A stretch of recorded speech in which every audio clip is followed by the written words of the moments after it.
Join me today as we talk about Star Wars The Acolyte, Episode 6.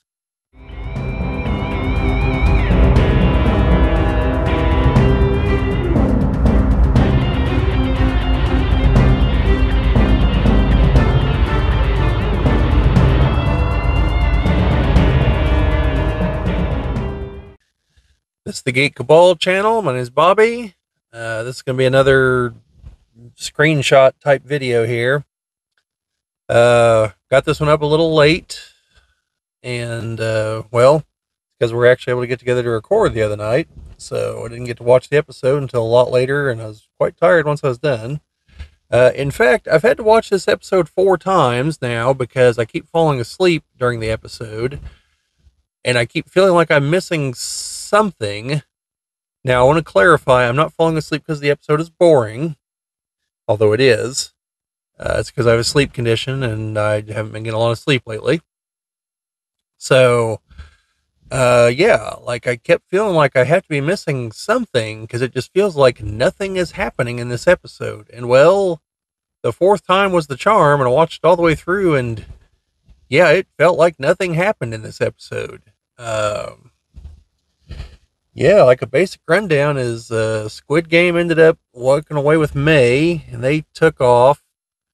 Some assorted technical issues hit the ship, and he finally figured out, thanks to the tracker person thing, that was May and not Osha. And he proposed to tell her everything or something to that effect whenever she was about to try to attack him or something. And he stunned her.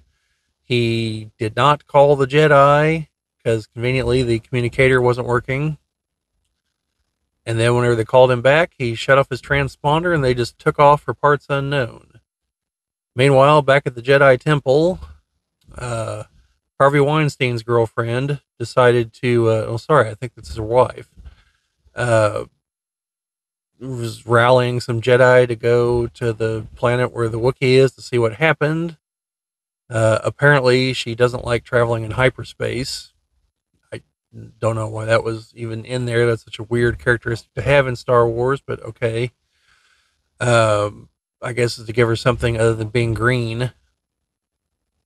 And then Osha wound up with the Sith guy, and he basically tries to tell her the Jedi have been lying to her, and she's like, "Oh, you sound like you were a Jedi," and he admits that he was at one point, and he's trying to coax her to the dark side, and she's like, "Well, you don't practice your powers, like you can't use them."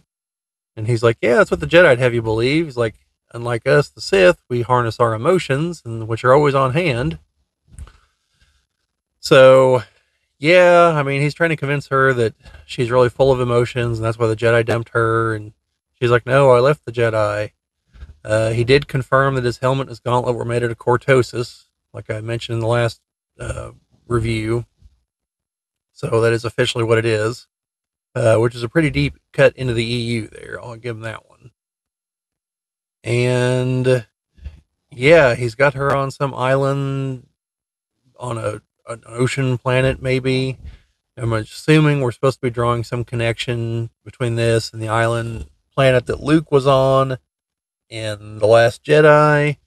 However, if that's the case, this is probably a mistake. I wouldn't try to call any attention at all to The Last Jedi because it's a terrible movie. So, yeah, I mean, everyone just there's a whole lot of walking around with no talking, and like nothing of significance happens while these things happen. Things aboard the Jedi ship just kind of happen, and like nothing is going on in this episode. This is the definition of a filler episode.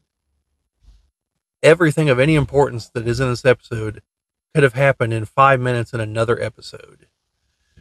So, yeah, and we're left with, he tells old Khmer, Darth Khmer, explains his helmet that it's cortosis, and he's like reassembling it. And he's like, "Yeah, I also wear it because it acts as like a sensory deprivation thing, so it's just you and the Force and whatever you bring with you."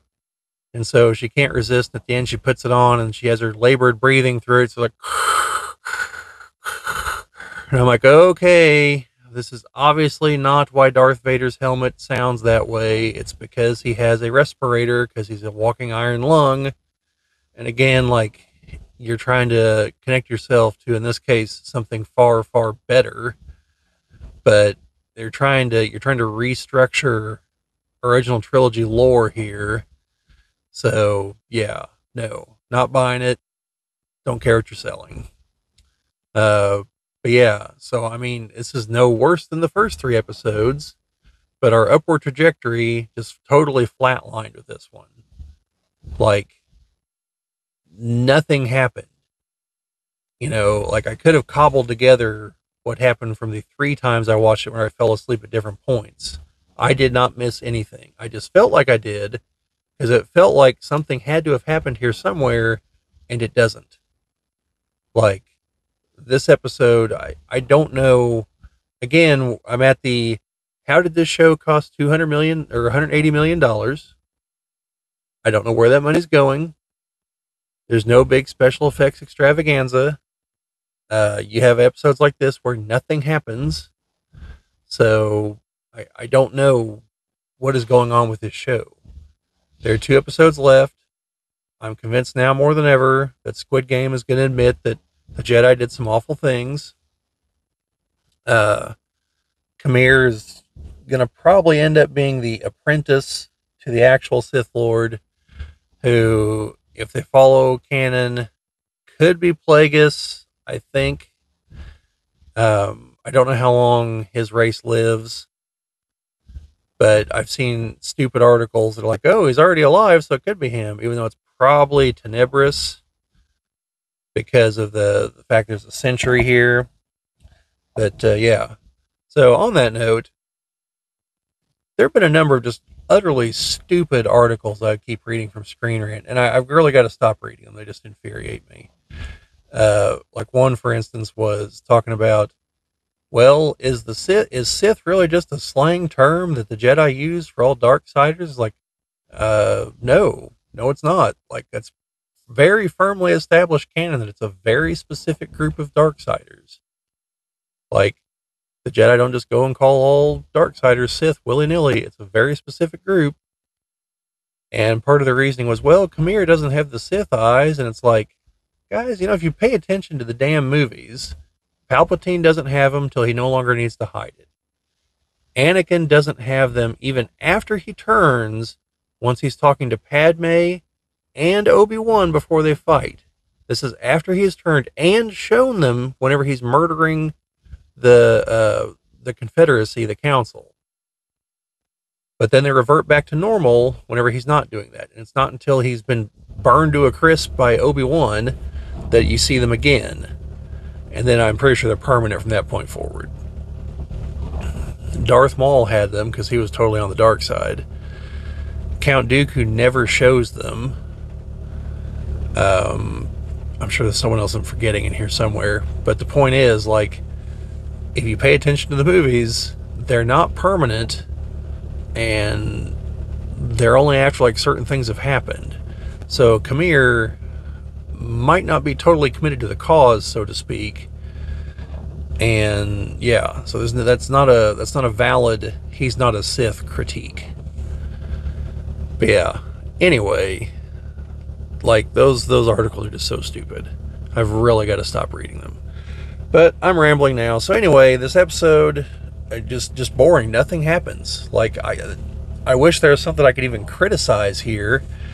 It was kind of implied that Osha was in love with X-23's character, and I never got that vibe at all, but apparently it was, because Khmer is telling her, hey, look, clearly there's something more between you and Squid Game, and you and X-23, and he's like, why do you love people who can't reciprocate? And so, yeah, I don't know, totally missed that, apparently. But, yeah, so other than that, like, nothing, zip, nothing happens here. This is total filler. I don't even know what to expect at this point for 7 and 8, other than to be disappointed. Well, not disappointed, because I'm expecting to be disappointed, so I guess I won't be disappointed if you're living up to expectations. But anyway, That's all I've got. So stay tuned for next week. We'll see what calamity befalls us then. But, like, share, subscribe, all that fun stuff.